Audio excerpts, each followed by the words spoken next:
Naabot na jud mi dire sa dagat guys. Kapesto na si mama magpapa sa cottage guys no.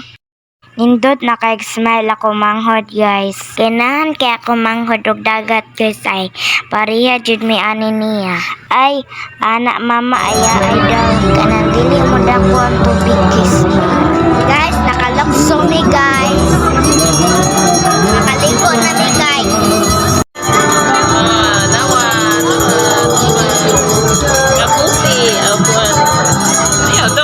Nami diri sa parkingan guys. Nangandam mi guys kay manguli naman mi. Wala ra mi nagdugay guys. Oy pila ra ko'y ligo. Kabaw ko guys na moatras sila.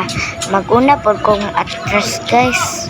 Maoto guys ni sakay na ko kantito. Nindot kay among panguli guys kay wala may traffic. Thank you for watching.